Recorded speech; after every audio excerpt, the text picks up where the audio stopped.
Good evening. Welcome to Northbeat. I'm Megan Roberts. A deep freeze is covering huge chunks of the country tonight, and the temperatures are causing problems. We'll hear how the territories are faring, but first, let's take a look at the weather warnings we're facing. This is the big picture. Everywhere that's red has a weather warning in place from Environment Canada.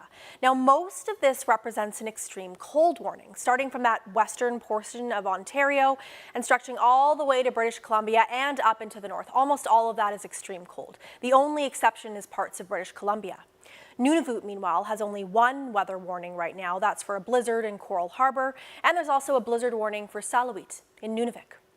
This is a lot of land under an extreme cold warning, and though the common theme is cold, there are big differences in temperature depending on where you are. That's because no one temperature prompts an extreme cold warning. Environment Canada uses different criteria for different places because, of course, we're all used to different climates, and that range is actually fairly broad. There's a 25-degree difference between the temperature that prompts an extreme cold warning in south-central Ontario and the one that prompts an extreme cold warning in parts of the NWT and Nunavut. So if you're in Toronto, you see up there that you'll reach that threshold when the temperature or wind chill is at least -30 for 2 hours. But if you're in Paulatuk or Grise Fiord, you have to wait until it drops to -55. And that is close to what the temperature has been in Mayo, Yukon. Wind chill has been around -50. And in those conditions, the power went out twice, both times in the last 24 hours. It is back on now, and the community's mayor is grateful. He says it's unclear what the issue was, but he will be following up with Yukon Energy to learn more. Now, here in Yellowknife, it's been in the -40s for a few days now. It's the kind of cold that breaks stuff. Engines fail, furnaces stop working, batteries don't stand a chance.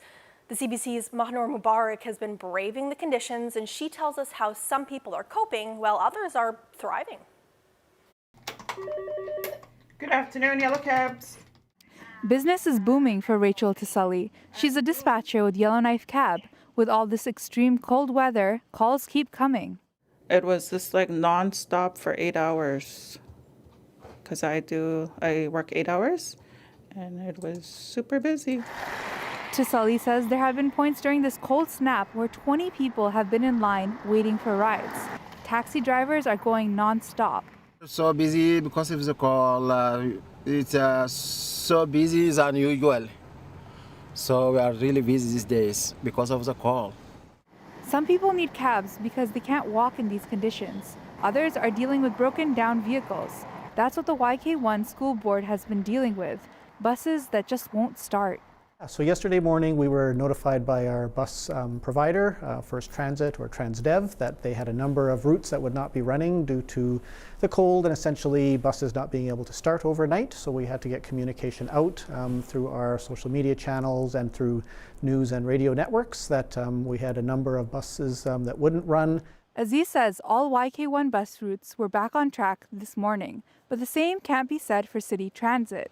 Mechanical issues shut down the afternoon express transit today, but it will be back on track and running on Monday. Mahnur Mubarak, CBC News, Yellowknife. With frigid temperatures in Yellowknife, staffs at the city's Salvation Army are battling against freezing pipes.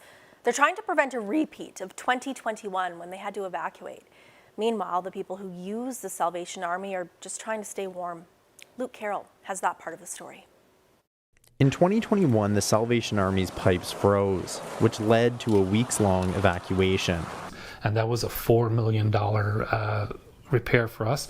Right now, we have some pipes that are freezing. We're doing everything we can with contractors here in town and bringing in portable heaters to try and stop it from getting any worse. Right now, we're winning the battle. Everybody is telling us midweek next week, we're going to warm right up to the mid-20s, which will be helpful for us. The Salvation Army houses as many as 100 people a night in various programs. It's always over capacity. The shelter opens at 6:30 p.m. and closes at 7 a.m., the same time the day shelter opens. Brushet says it's about a 5-minute walk there, but adds many don't spend the whole day at the day shelter. CBC News spoke with some people who are instead staying warm at a downtown mall. The pair says they need to make sure they are wearing layers for when they are forced to be outside. Anyway, Best bet is to run inside of and outside of apartments. Soon as security show up, run, and then you go run into another building inside and out until get to a nice secure place where they won't kick me out. Some buildings are not even open, especially government people, they just won't let you in. Sorry. So, you got to struggle. That's what it is. Those layers are extra important right now, as the cold weather means that the street outreach van, which shelters rely on to ensure clients are safe on the streets, is out of commission. The Yellowknife Women's Society, which runs the van, says it's working to find an alternative solution as quickly as possible. Luke Carroll, CBC News, Yellowknife. In Regina, a man died in the cold in late December. He lay by the side of a city street for hours and no one helped him. Bonnie Allen has his story.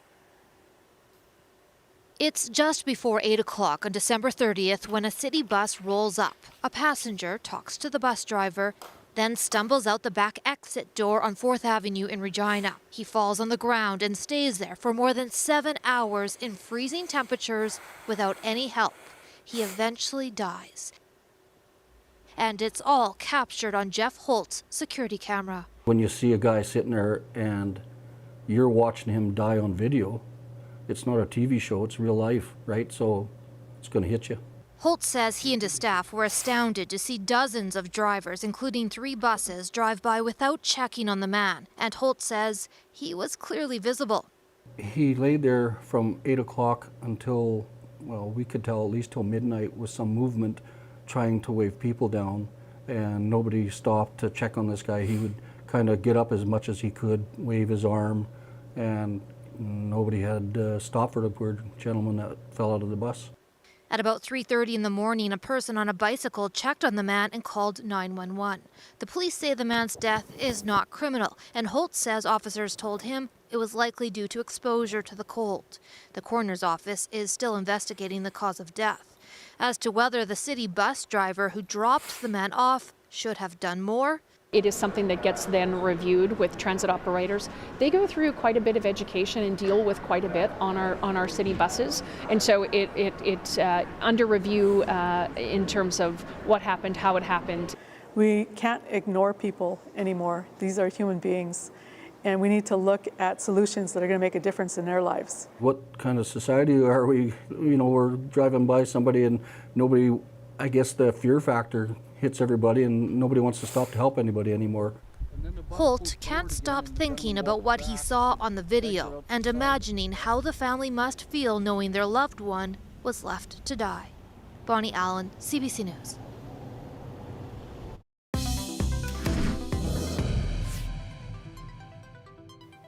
A national teacher shortage is hitting classrooms in Nunavut, where vacancies have persisted for years. There are 59 open teaching positions in the territory right now. The Nunavut Teachers Association president says he's seen a lot of resignations recently. Some teachers are leaving over work conditions, others to fill jobs elsewhere. Justin Matchett says the solution has been to hire people without teaching degrees, but that's not a solution he's happy with. It has a huge impact. This is a big trend in Nunavut, but I'll tell you, we're seeing this across all of Canada right now, where the reliance on unqualified teachers to come into a classroom and take over is accepted, and we're not sure why. That wouldn't be the case in any other profession. You wouldn't go to the hospital and take someone who's not a qualified nurse or doctor to look after you and give you the care that you need. Why is that acceptable when it comes to the education of your children? Matchett says people without teaching degrees who work in a Nunavut school can get their salaries and tuition paid for if they attend the Nunavut Teachers Education Program. It's just under 2 months until the Arctic Winter Games, and Team Nunavut is nearly ready despite a bit of a bumpy start. Severe weather has prevented some athletes from competing in trials. Some had to send in videos of their skills instead of trying out in person. The chef de mission for Team Nunavut says the rosters will be announced by January 30th, but only those with a valid passport can travel. So we are currently working with communities and athletes and trying to see how we can assist them. It is a big challenge in Nunavut just with the remoteness to get those passports and the proper documentation to apply for a passport. Roughly 300 athletes and coaches will represent Nunavut this year. When the games get underway in Alaska in March, around 2,000 athletes from across the Arctic will be there competing in 20 sports. The main runway at the Whitehorse International Airport is getting resurfaced, and it's been a long time coming. The runway hasn't seen upgrades since it was first built in the 1940s. The Yukon is putting in $70 million towards the project, and it's getting $186 million from Ottawa. Federal Transportation Minister Pablo Rodriguez was in Whitehorse as part of the announcement today. He says the project will help boost the Yukon's growing tourism sector, and he even mentioned that Whitehorse was recently on a New York Times travel list. It's been chosen one of the 50 locations. We talk more and more about the Yukon. I can tell you from a Quebec perspective, we hear more and more about how beautiful or great things, how nice people are around here. This will definitely have an impact. The resurfacing is part of the larger airport upgrade project that began last summer, and it's set to wrap up in 2025. This is the CFBC's largest attachment, home to elite units, federal and municipal scope. Congratulations on making the cut. Have you spoken with your father? We're coming for you and everyone like you. I would rather be broke than blue. Lots of reasons to not be a cop. And a Surrey girl should know all of them. Maybe you should reconsider the uniform and everything that it represents. I'd rather fight from inside it to make a change. Why, hello. It's me, Seth Rogen. 10 potters will be facing off in the most extraordinary ceramics competition show that this country has ever seen. I'm Jen Robertson, and I'll be your host. So are these potters ready? This exploded. To test their skills at the wheel and push themselves every week? Oh, no. So the ones that do stand out, they really do stand out. And who will be named champion? I'm excited to see it. Oh, wow! Of the Great Canadian Pottery Throwdown. It appears we have a mystery to solve. You'll be next. He's dead. No murderer. He's murdered. Toronto Constabulary, stop!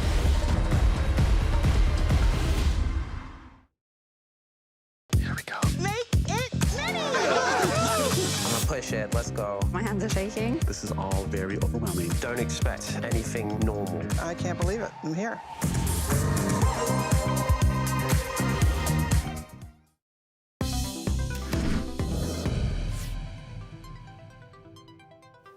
The Canadian Medical Association is calling for immediate action to address what it calls a nationwide healthcare crisis.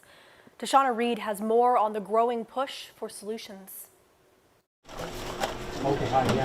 Facing a record number of patients over the last few weeks, this Toronto hospital is doing what it can to keep wait times down. I am in a lot of pain. If you ask me from 0 to 10, I would tell you 15. But after dealing with a severe headache for 24 hours, this man felt the need to go to the ER. This way. Now he's facing a familiar scene playing out across Canada, overcrowding and long delays. The Canadian Medical Association is calling for an overhaul to the system, saying ERs shouldn't be substitutes for walk-in clinics or primary care. We are facing a primary care crisis in this country, and we urgently need to find solutions. They say we need more family doctors to help as the situation grows bleaker. 20 hours, 30 hours, 50 hours. I've seen 100 hours, people waiting to get into hospital on stretchers in hallways. Hospitals in New Brunswick say they've reached critical overcapacity, while in BC, officials say they hit a record number of patients in hospital, more than 10,400 in just one day. Staffing shortages, surgery backlogs, and an influx of respiratory illness are just some of the additional pressures. There were calls to avoid ERs for non-urgent matters in Quebec, but this doctor says that's not the answer. At the end of it, the wrong people stay away, and telling them to stay away puts them at great risk. Some solutions are underway. Manitoba's government announced it will phase in 36 new acute care beds starting in March. In Ontario, the health ministry told hospitals to increase staffing by 20%. We increased the number of available physicians and nurses in order to meet those demands. After nearly 4 hours, Gabriel Shimada was relieved to see a doctor, something many others are still waiting for. Tashana Reid, CBC News, Toronto. If your New Year's resolutions involve hitting the gym, then this week's Marketplace investigation is fit for you. This week, the team is testing what you're really touching when you're working out. So what are the germiest surfaces in the places you sweat? Charles Ciagro tells us. Even if it's been a while, you've probably noticed these signs. But turns out gym goers are leaving plenty of germs behind. So the big problem is the sweat, okay? Because what ends up happening is it makes it really easy for you to be able to deposit something onto a surface, but also pick it up. Microbiologist Jason Tetro says the gym equipment we love to get our hands on can be tricky to get germs off. If you have crevices, it's impossible to be able to get in there. To see if gyms are doing enough to keep equipment clean, Marketplace swab popular pieces of equipment across multiple locations from 3 national chains. The elliptical had the lowest bacteria count of all the equipment that was tested, but our mat results didn't sit well with anyone. I know I don't clean mine. the what's it called? The sponge of the gym. Every time you get up, it's just like a pool of sweat. More than one mat our team tested had high levels of staph, which, like the other microbes we found, might not be harmful for healthy people, but could be risky if you've got an open wound or are immunocompromised. To stay safe while working out, Tetro says you have to wait before you wipe. Every single disinfectant has a contact time that is required. Common disinfectants like bleach or alcohol solutions need to sit wet for 10 minutes to be effective. None of the gyms we visited had clear instructions explaining those critical wait times. But all of them did tell us they're committed to providing a safe and clean environment for their employees and customers. The Fitness Industry Council of Canada says our results are anomalies rather than a reflection of the industry at large. Still, Tetro says you should always wash up after putting the weights down. Charles Ciagro, CBC News, Toronto.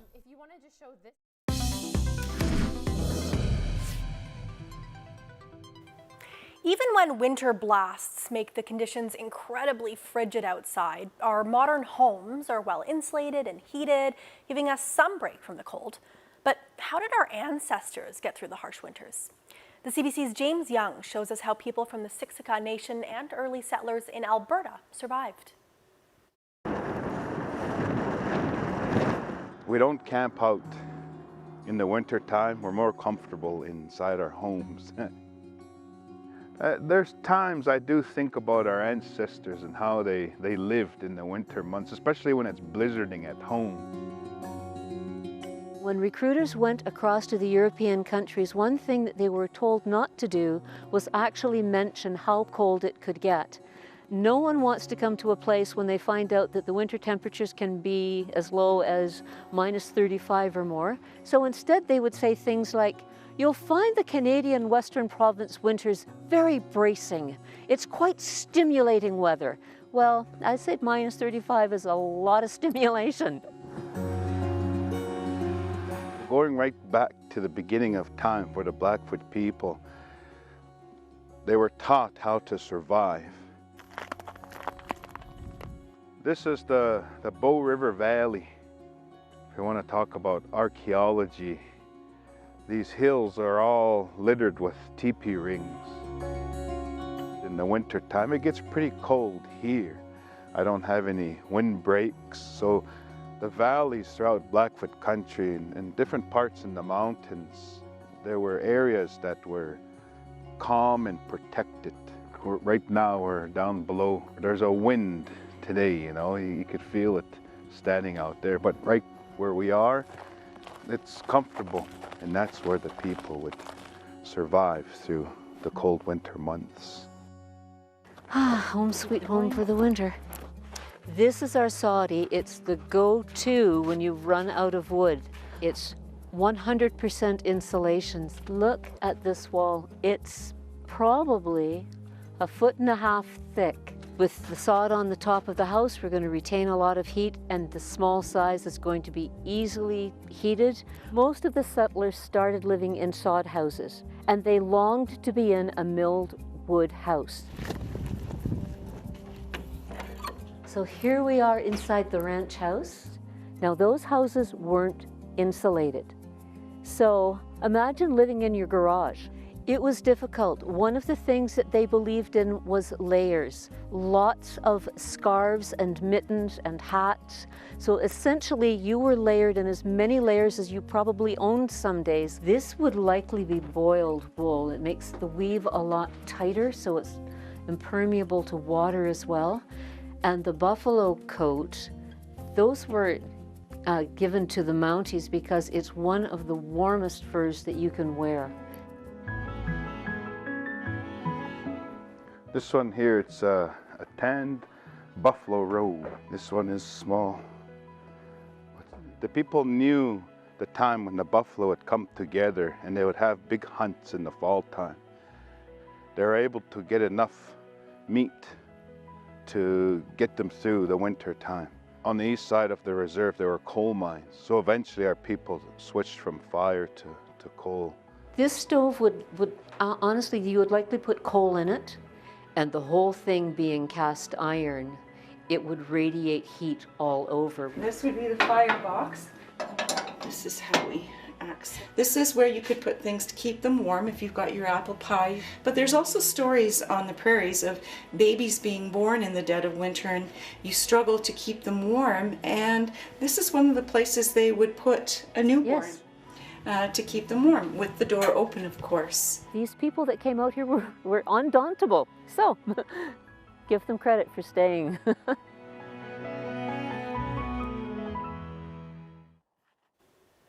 We have another New Year's baby to celebrate in the NWT. This is Jamie Shepard Chepetayuk Klingenberg Felix. The little guy was born in Inuvik on January 2nd.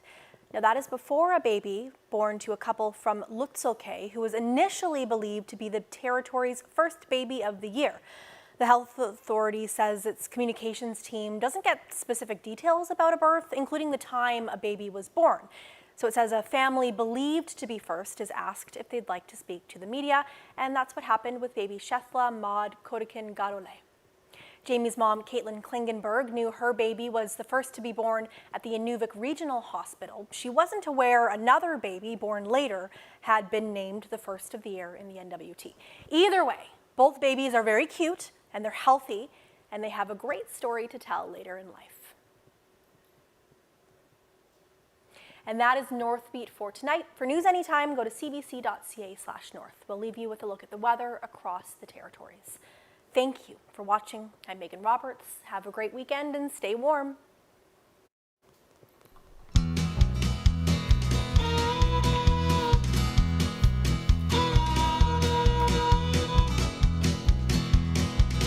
Thanks, everyone. Have a good night and weekend.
Don't know what to I'm in trouble and they're building an inukshuk.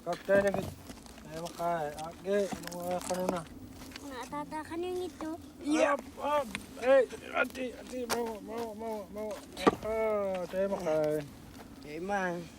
come across them miles from anywhere. Well, maybe now I'll find out what they're for.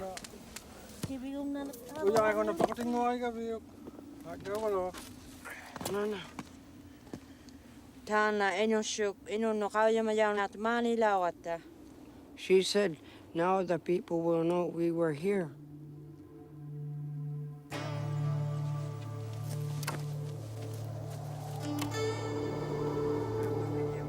No, the people will know we were here.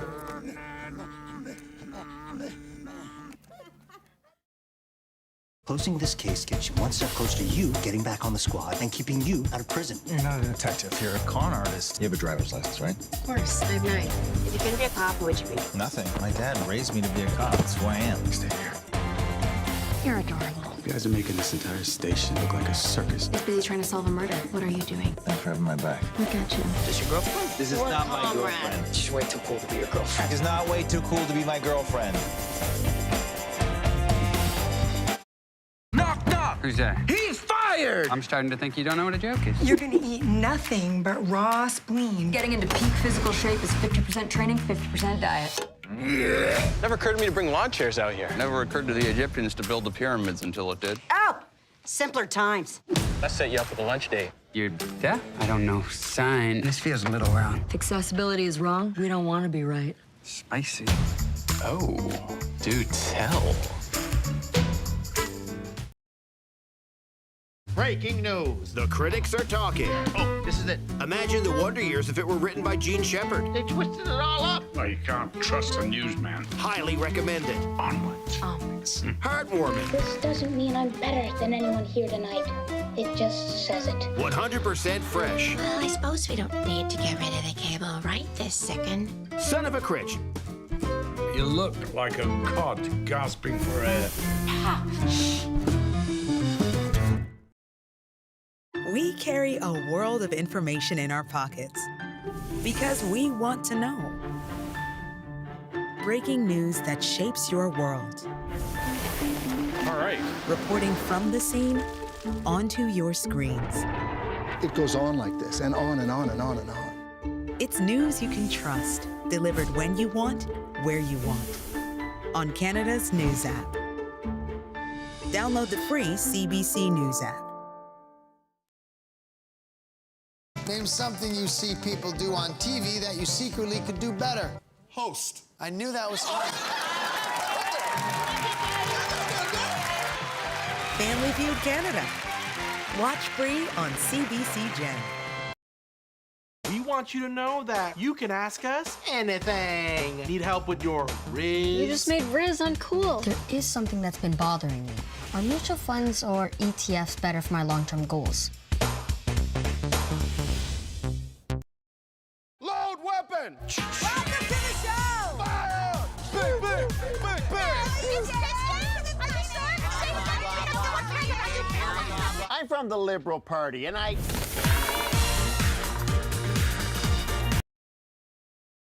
Every week, the issues that matter to Canadians. These are acts of desperation. Connecting politics to people. Some people have lost everything. Join me for Rosemary Barton Live. What do we know about that with Andrew Chang? I think we can explain. Watch free on CBC Gem.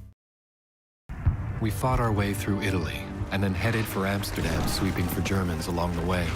Our worst fear was to catch a bullet in these last hours of the war. I was 15 when the Nazis invaded the Netherlands. More than 100,000 Dutch Jews never came home. Our men were put into forced labor. By 1945, we were starving.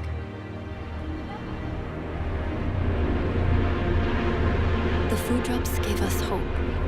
And then the Canadians came. Before Amsterdam, I couldn't have explained why we were there, all those years away from home. But the Dutch showed us why it mattered. Papa wanted me to bring some soldiers home to thank them personally. And that's when I first saw Wilf. And I invited him over that afternoon. Marguerite Blaise married Lieutenant Wilf Gildersleeve. They moved to Vancouver, where they raised 8 children. Today, the Dutch still remember the Canadians who liberated them.